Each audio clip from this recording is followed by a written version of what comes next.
Shalom, Bapak Ibu yang dikasih oleh Tuhan. Hari ini muncul banyak pembicara yang hebat, pembicara-pembicara top yang oleh karena tingginya ilmu mereka, mereka seringkali mengeluarkan pengajaran-pengajaran baru. Sesungguhnya pengajaran baru tidak ada masalah. Yang jadi masalah di samping pengajaran itu baru, namun juga menyimpang dari kebenaran Alkitab. Bapak Ibu, untuk supaya anak-anak Tuhan, khususnya jemaat dari golongan kaum awam, tidak bimbang, wajib untuk kita mengerti akan doktrin Trinitas.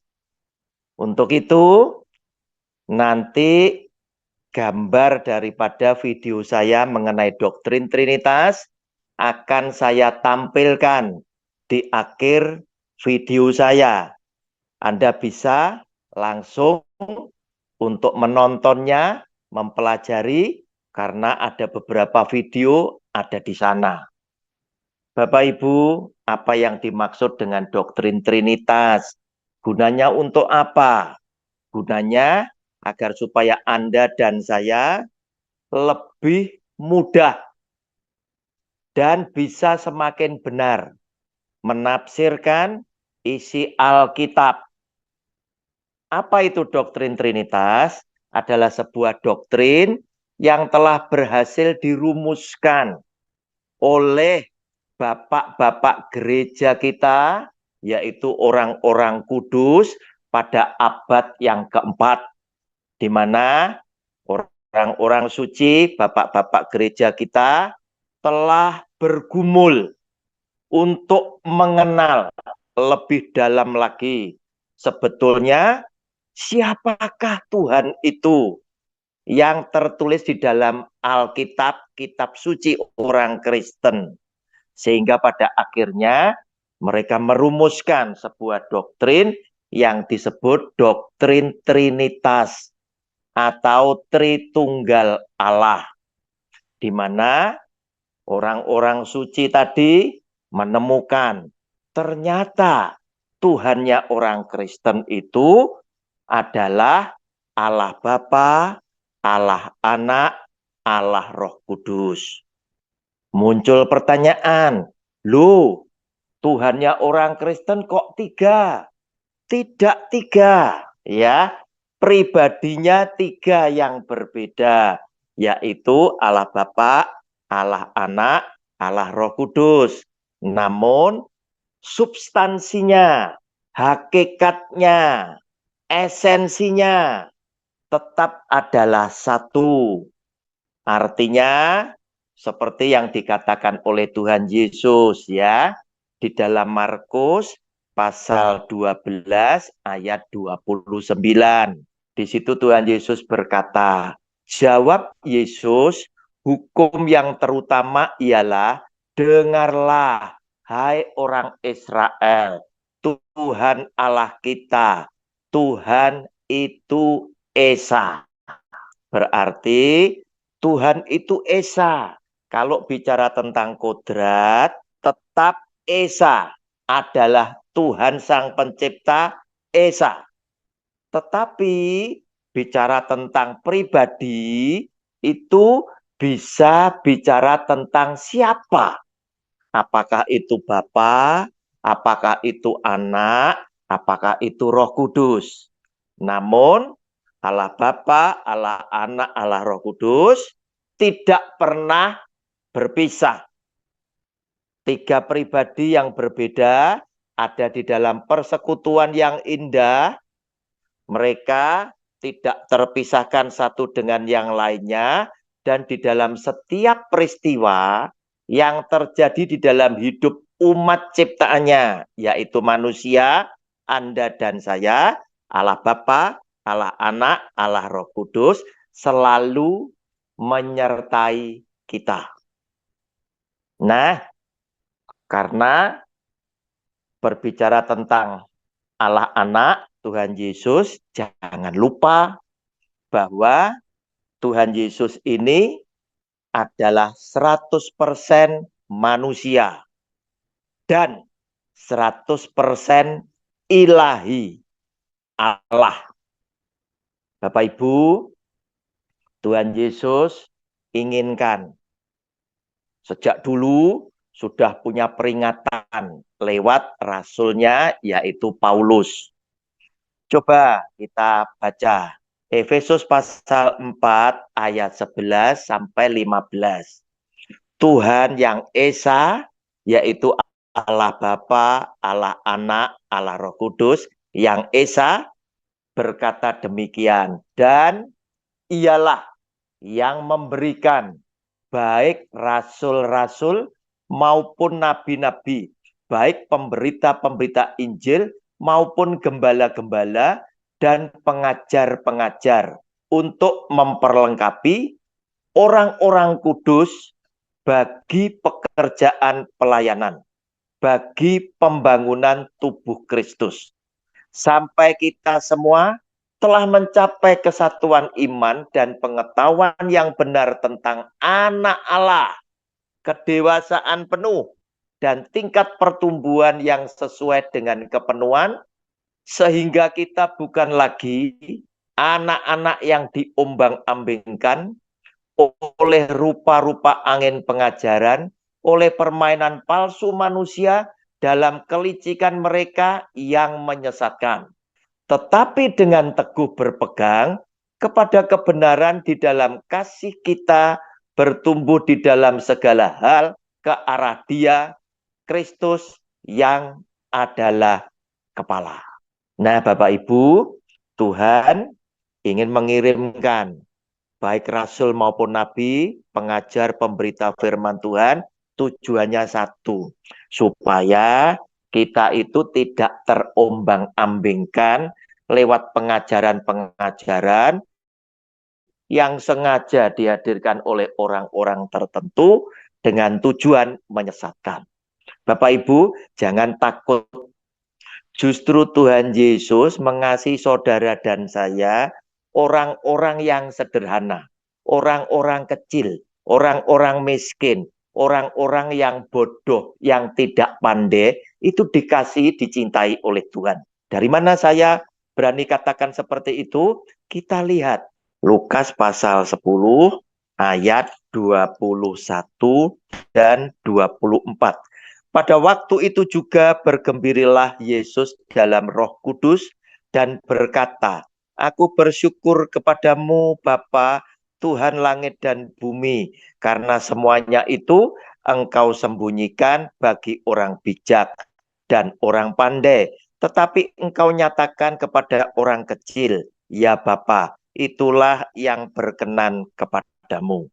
Ayat 24, karena Aku berkata kepada kamu, banyak nabi dan raja ingin melihat apa yang kamu lihat, tetapi tidak melihatnya, dan ingin mendengar apa yang kamu dengar, tetapi tidak mendengarnya. Bapak Ibu, itulah buktinya Tuhan Yesus mengasihi Anda dan saya, orang-orang yang sederhana, yang tidak pandai, orang-orang yang miskin. Justru disitulah Tuhan Yesus memberkati kita tentang hal-hal kerajaan surga. Oleh karena itu, pelajari dengan baik doktrin Trinitas, karena itu akan membantu Anda dan saya di dalam memahami isi tentang Alkitab. Bapak Ibu, video saya yang pertama itu punya judul Yesus adalah Allah. Dari tema besar hanya Yesus Kristus, ada 8 video yang saya peruntukkan supaya golongan awam, umat Kristiani yang sementara waktu bingung karena seminar Logos yang disampaikan oleh Pendeta Erastus Sabdono telah membuat kebimbangan atas mereka. Di situ Pendeta Erastus Sabdono memberikan pengajaran yang membuat mereka resah, di mana dikatakan bahwa Yesus bukan Allah.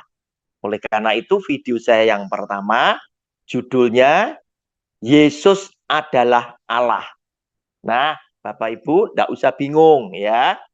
Mari kita lihat apa yang ditulis di dalam Alkitab. Yohanes pasal 1 ayat 1 sampai dengan 14. Saya bacakan. Judul bacaannya adalah Firman yang telah menjadi manusia. Pada mulanya adalah Firman, Firman itu bersama-sama dengan Allah, dan Firman itu adalah Allah. Ia pada mulanya bersama-sama dengan Allah. Segala sesuatu dijadikan oleh Dia, dan tanpa Dia tidak ada suatu pun yang telah jadi dari segala yang telah dijadikan. Dalam Dia ada hidup, dan hidup itu adalah terang manusia. Terang itu bercahaya di dalam kegelapan, dan kegelapan itu tidak menguasainya. Datanglah seorang yang diutus Allah, namanya Yohanes. Ia datang sebagai saksi untuk memberi kesaksian tentang terang itu, supaya oleh dia semua orang menjadi percaya. Ia bukan terang itu, tetapi ia harus memberi kesaksian tentang terang itu. Terang yang sesungguhnya yang menerangi setiap orang sedang datang ke dalam dunia. Ia telah ada di dalam dunia, dan dunia dijadikan olehnya, tetapi dunia tidak mengenalnya. Ia datang kepada milik kepunyaannya, tetapi orang-orang kepunyaannya itu tidak menerimanya. Tetapi semua orang yang menerimanya diberinya kuasa supaya menjadi anak-anak Allah, yaitu mereka yang percaya dalam namanya. Orang-orang yang diperanakkan bukan dari darah atau dari daging, bukan pula secara jasmani oleh keinginan seorang laki-laki, melainkan dari Allah. Firman itu telah menjadi manusia dan diam di antara kita, dan kita telah melihat kemuliaannya, yaitu kemuliaan yang diberikan kepadanya sebagai anak tunggal Bapa, penuh kasih karunia dan kebenaran. Bapak Ibu, lewat ayat yang kita baca tadi, kita tahu bahwa pada mulanya adalah Firman. Firman itu bersama-sama dengan Allah, dan Firman itu adalah Allah. Siapa yang disebut Sang Firman? Jelas, itu menunjukkan kepada pribadi Tuhan Yesus. Sehingga dengan demikian, salah jika ada pengajaran yang berkata bahwa Yesus itu bukan Allah, Yesus itu bukan Tuhan. Justru di dalam bacaan ayat yang ketiga dikatakan segala sesuatu dijadikan oleh Dia, oleh Sang Firman, dan tanpa Dia tidak ada suatu pun yang telah jadi dari segala yang telah dijadikan. Nah, ayat yang ke-14 bahkan memberikan peneguhan buat saudara dan saya, yaitu Firman itu telah menjadi manusia. Nah, berarti Firman itu siapa? Adalah Tuhan yang menjelma sebagai manusia dalam wujud jati diri Yesus Kristus, Sang Juru Selamat. Dan kita telah melihat kemuliaannya, yaitu kemuliaan yang diberikan kepadanya sebagai anak tunggal Bapa, penuh kasih karunia dan kebenaran. Bapak Ibu, Anda mesti ingat ya, berbicara tentang Tuhan Yesus dari doktrin Trinitas, Anda mesti tahu bahwa Yesus Tuhan adalah 100% manusia dan 100% Allah. Nah, Bapak Ibu, lihat ya, itu ada di perjanjian baru. Sekarang kita lihat ya, di perjanjian lama. Sebab perjanjian lama dan perjanjian baru itu tidak terpisahkan. Satu sama lain saling berkaitan dan saling memberikan kelengkapan. Kejadian pasal 1 ayat 1 sampai 3 kita lihat. Nah, di sini juga dengan kata-kata seperti itu. Judul bacaannya, Allah menciptakan langit dan bumi serta isinya. Pada mulanya Allah menciptakan langit dan bumi. Bumi belum berbentuk dan kosong, gelap gulita menutupi samudera raya, dan roh Allah melayang-layang di atas permukaan air. Berfirmanlah Allah, jadilah terang, lalu terang itu jadi. Artinya apa? Tuhan berfirman saja, maka jadilah. Tuhan berfirman, Tuhan berkehendak, maka terjadi. Semua yang dikehendaki itu pasti terjadi. Nah, sekarang kita lihat. Tadi saya menyarankan Anda harus paham dengan doktrin Trinitas, ya, yang sudah saya terangkan di awal. Kemudian kita lihat dari Trinitas tadi ada Allah Bapa, Allah Anak, Allah Roh Kudus. Tiga pribadi berbeda, tetapi pada hakikatnya adalah satu. Sebab Allah, Tuhan Sang Pencipta, kata Tuhan Yesus adalah Esa. Kita lihat Kejadian pasal 1, ayatnya yang ke-26. Berfirmanlah Allah, baiklah kita menjadikan manusia menurut gambar dan rupa kita, supaya mereka berkuasa atas ikan-ikan di laut, dan burung-burung di udara, dan atas ternak, dan atas seluruh bumi, dan atas segala binatang melata yang merayap di bumi. Maka, ayat 27, maka Allah menciptakan manusia itu menurut gambarnya. Menurut gambar Allah diciptakannya dia, laki-laki dan perempuan diciptakannya mereka. Bapak Ibu, di situ di dalam ayat ke-26 ada kata yang bilang gini, baiklah kita menjadikan. Kata kita, Anda boleh garis bawahi. Artinya apa? Bukan satu, tetapi jamak, bisa lebih satu. Atau mungkin tiga. Saya berkeyakinan kata kita tadi adalah Allah Bapa, Allah Anak, Allah Roh Kudus. Sebab seperti itulah yang ditulis di dalam kitab suci bahwa Tuhannya orang Kristen ada di dalam tiga pribadi yang berbeda, yaitu Allah Bapa, Allah Anak, Allah Roh Kudus. Namun pada hakikatnya mereka adalah satu. Tuhan itu Esa. Sehingga dengan demikian kita telah berhasil membuktikan bahwa Yesus adalah Allah. Dan sebagai penutup, saya bacakan Matius pasal 1 ayat yang ke-21 sampai 23. Judulnya adalah kelahiran Yesus Kristus. Ia akan melahirkan anak laki-laki dan engkau akan menamakan dia Yesus.